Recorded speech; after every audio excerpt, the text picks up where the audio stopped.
अहिले हामी सिद्ध बाबाको बाटोबाट पोखरा जाँदैछौँ है।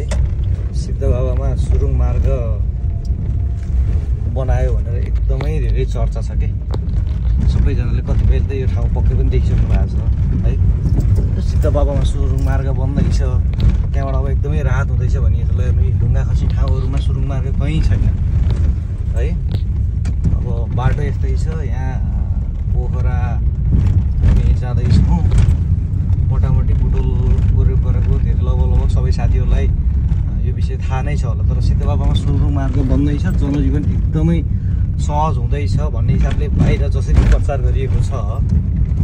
लगभग म 1 किलोमिटर अगाडि आइसकेँ सिद्ध बाबा, त्यो सानो सिद्ध बाबाबाट अगाडि। तर पनि यहाँसम्म अहिलेसम्म सुरुङको कुनै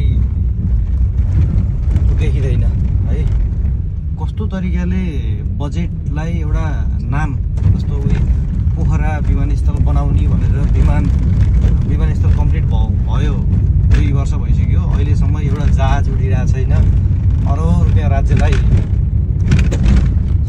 जसरी आज भार थपिएको छ, 10 अर्बमा बन्ने चिजलाई 20 अर्ब लागत देखाएर जसरी खाइएको छ, त्यसरी नै यो सुरुङ मार्गको नाममा, यो सिद्ध बाबाको सुरुङ मार्गको नाममा अर्को ठुलो पैसाको अपचलन यहाँ भइरहेछ भन्ने कुरोको प्रत्यक्ष प्रमाण तपाईँहरूलाई म देखाउँदैछु। किन भन्दा सुरुवात भएको त्यति परबाट सिद्ध बाबाको यो पहिरो खस्ने ठाउँ उति परबाट सुरु भइसकेको छ। तर यहाँनिर सुरुङ कहाँनिर ल्याएर जोडिएको छ भन्दा सुरुङलाई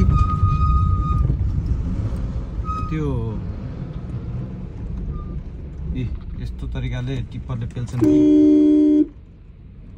कोही नहले। ल यस्तो छ बाटोको अवस्था।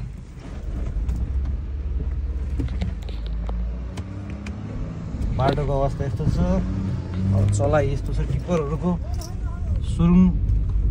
सुरु अलि परैबाट हुँदैछ, अलि परैबाट सुरुङ सुरु हुँदैछ। जबकि बाटो यस्तो पहाड भिरालो र अनि त्यो ढुङ्गा खस्ने बाटो उति सुरु भएको 1.5 किलोमिटर अगाडिबाट हो भने सुरुङ बल्ल बिचबाट यहाँबाट सुरुङ सुरु गरिएको छ भनेको देखाएर खानको लागि बजेट बचाउनु। यदि यो सुरुङ सुरुवात गरिन्थ्यो, वास्तवमा जनतालाई राहत दिने किसिमले सुरुङ स्टार्ट हुन्थ्यो भने, सुरुङ बनिन्थ्यो भने, जनताको लागि सुरुङ बनेको हुन्थ्यो भने यो सुरुङको सुरुवात धेरै उताबाट हुन्थ्यो है। जहाँनिरबाट पहिरो खस्थ्यो त्यहाँबाट हुन्थ्यो। त्यो भएन। मात्र के छ भन्दा नाकामा फुली लगाइदिएर बुढी आमाको नाकामा फुली लगाइदिने, मैले आमालाई सुन लगाइदिएँ भनेर लाखौँ पैसा झम पार्ने घरका नातिहरू जस्तै अब यहाँ देश यति सानो थोरै यत्रो लामो बाटोमा, यो जुन यस्तो यो पहाडी बाटोमा गाडी चलाउँदा पनि डरलाग्दो छ यो बाटाहरू। यतातिर तपाईँको यति नजिकैबाट यो खोल्सो छ भने यी ढुङ्गाहरू खसेका छन् है। यत्रो माथिबाट ढुङ्गा खस्ने ठाउँ छँदैछ। तर म तपाईँहरूलाई आज सबै कुरा देखाउँछु, कति सर्टकट तरिकाले टुङ्गाइएको छ यो सुरुङ भन्ने कुरो म देखाउँछु। बिचबाट ल्याएर बिचमा टुङ्गाइएको छ। जबकि एक छेउबाट अर्को छेउमा पुर्याउनु त कुरै छोडौँ, ल ठिक छ नि त, बिचबाट सुरु गरियो सुरुङ बनाउन, र अर्को छेउको त कम्तीमा पहिरो समाप्तिपछि सुरुङ टुङ्गाइएको होला भनेको भए पनि ठिकै हुन्थ्यो। र बिचबाट सुरु गर्यो अनि अर्को छेउको पहिरो त टुङ्गियो, ढुङ्गा खस्ने ठाउँ टुङ्गियो, त्यसपछि सुरुङ पनि टुङ्गियो भनेको भए पनि एक हिसाबमा एउटा कुनाबाट सार्थक हुन्थ्यो होला यो सुरुङ है। उता ढुङ्गा खस्न सुरु भएको 1.5 किलोमिटर अगाडिबाट बिचबाट सुरुङ बनाइयो। जबकि यो सिद्ध बाबामा ढुङ्गा खस्ने प्रबल सम्भावना जति नै छ, खसी पनि राखन् होइन।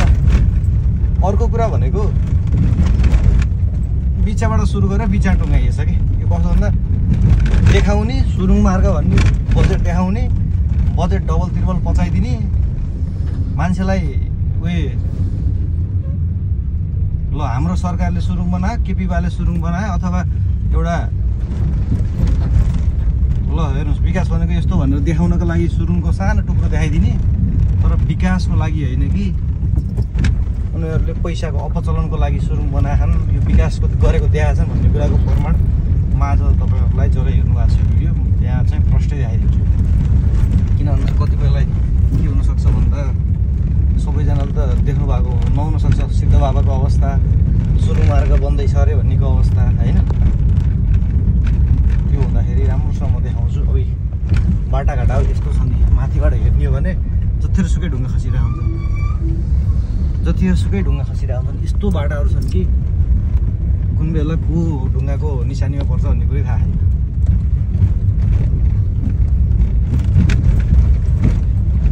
देश नेताले वास्तवमै विकास गर्न चाहेको भए 10 वर्षमा सिङ्गापुर बनाउँछु भनेर लाग्ने नेता पनि जिउँदैछन्। अब काठमाडौँ पोखरा रेल भनेर फुक्ने नेता जिउँदैछन् र सुन्ने कार्यकर्तादेखि जनता हामी जिउँदैछौँ। त्यो हुन सकेको छैन, जे बोलेका छन् त्यो गरेका छैनन्। अब तपाईँहरूलाई म देखाउँछु। सुरुङ आएर यहाँ टुङ्ग्यो, सुरुङको सुरुवात बिचबाट भयो अनि सुरुङको अन्त्य पनि बिचमै भयो है। यहाँनिर आएर सुरुङको अन्त्य भयो। अब हजुरहरूलाई लाग्छ अब यो सुरुङको अन्त्य त भयो, अब अगाडि मजाले त्यो पहिरो सहिरो पर्ने ठाउँै छैन कि भन्नु होला। अब यहाँनिर अलिअलि सिमेन्टेड पहाड उस्तै छ, तलको अवस्था उस्तै छ, तर सिमेन्टेड हल्का बाहिरबाट अलिअलि सिमेन्ट लेपन गरिँदैछ। त्यसको माथिपट्टि अलि माथि हेर्नु हो भने तपाईँको यो सिद्ध बाबाको यो ढुङ्गा खस्ने एरिया रोकिएको छैन, माथि उस्तै भिड छ। तल्लो भागमा केही ठाउँमा लेपन गरिँदैछ है। अब यहाँ लेपन गरियो त बिचार छोडियो, त्यस्तै ढुङ्गा खस्ने ठाउँ छ नि। अब यो अलिअलि केही ठाउँबाट लेपन गरिदिएर सुरुङको बुलकी लगाइदिएर, बुलकी भनेको के हुन्छ भन्दा न सुन होइन भन्न नि मिल्दैन, सुन हो तर कस्तो खालको सुन भन्दा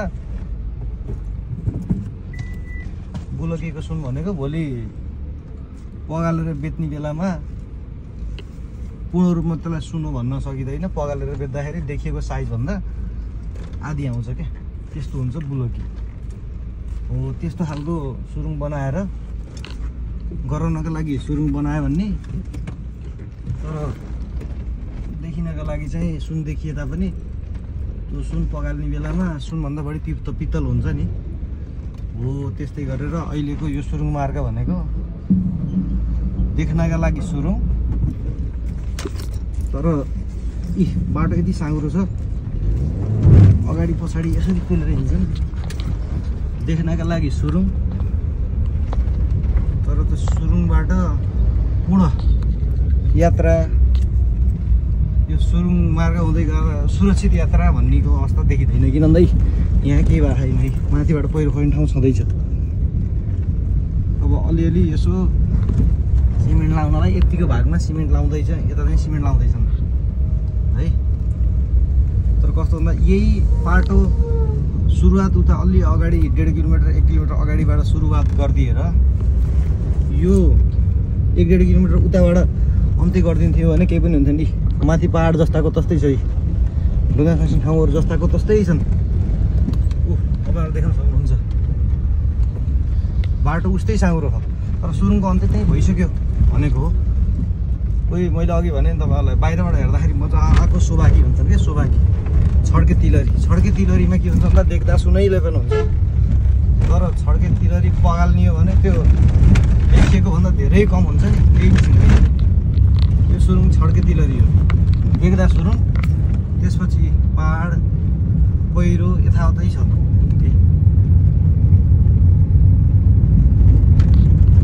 पहाड पहिरो यथावतै छ, अहिले पनि पहिरो गइरहेकै एरिया चाहिँ। त्यसैलाई अलि एउटा डाँडा कटाएर अलिकति त्यो डाँडाको पछाडि दर इन्डिङ गरिदिएको भए दीर्घकालीन रूपमा एउटा सुरुङ मार्ग पनि औचित्य रहन्थ्यो, सहजीकरणको रूपमा सहजै हुन्थ्यो होला। पहाडै छ, यस्तै पहाड छ जहाँ ढुङ्गा खसिरहेको सुरुङ मार्ग अन्त्य भइसक्यो। अब मैले मेरो तर्फबाट यो सुरुङको नाम चाहिँ महिला दिदीबहिनीलाई तिजा लाउने छड्के तिलहरीको नाम दिएँ है। किन भन्दा देख्दा सुन हो, गाल्यो भने सुनभन्दा पित्तल बढी हुन्छ। बुलकी अनि सोभाकी भन्ने एउटा हुन्थे के हुन्थे पहाड अन्त्य पनि भएको छैन ढुङ्गा खाने ठाउँ भइएको पनि छैन के तर सुरुङ भइसक्यो यसको मतलब जनताको आँखामा छारो हालेर बजेट पचाउनलाई विभिन्न राज्य तहबाट नेताहरूले आफ्नो बजेट कमाउनका लागि गरेको प्रपञ्च भन्ने प्रष्टै बुझिन्छ यो सुरुङ मार्गको यथार्थ त यस्तो चाहिँ सुरुङ अन्त्य भएको 1 किलोमिटर अगाडि आइसक्यो तर पहाड र यो पहिरो अन्त्य भएको छैन यसलाई के भन्नुहुन्छ तपाईँहरूले यस्तो किसिमको विकासलाई के भन्ने उही 10 अर्बमा हुने पोखराको एयरपोर्टलाई 20-22 अर्ब बनाइदिएर कुम्लाए जस्तै अब यहाँ पनि त्यो खेल त पक्कै छ अनि जनतालाई सुरुङ मार्गको नाममा अब यो डाँडाभन्दा यतातिर निकालिदियो भए अलिअलि सार्थक हुन्थ्यो अब यो ठ्याक्कै यहाँनिर यहाँ चाक्लो पनि ठाउँ छ त्यो सुरुङलाई यहाँ निकालिदिएको भए काम गरेको पनि देखिन्थ्यो ओहो वाओ कति राम्रो गरेको एउटा योजना पनि सक्सेस भएको मानिन्थ्यो होला कि यत्रो चाक्लो ठाउँ छ यता अब यसलाई के भन्नुहुन्छ तपाईँहरूले अब कार्यकर्ताको नजरबाट हेर्दा त यो नहुन भन्दा उही हुन्छ नि नहुन भन्दा सोभाकी लाउनु अनि त्यो छड्केतिलरी भिर्नु पनि ठिक हो सुनकै उहाँ हारै नलाउनु भन्दा नपाउनु भन्दा कार्यकर्ताले के भन्छन् यो त ठिक हो छड्केतिलरी भयो नि तर छड्केतिलरीकोलाई सबै सुनको डल्लो हो भनेर छड्केतिलरी लाएर पछि गाल्ने बेलामा थुक्क हेर त हिजो त पित्तल रहेछ भन्ने अवस्था सिर्जना हुँदाखेरि मान्छे झस्किन्छ त्यस्तै हो यो हाम्रो अहिले सुरुङ काण्ड सुरुङ पनि काण्डै भने भयो कि एयरपोर्ट काण्ड सुरुङ काण्ड अब सबैका आउँछन् ल मेरो कुरा यति राखेँ हेरिदिनु भएकोमा धन्यवाद।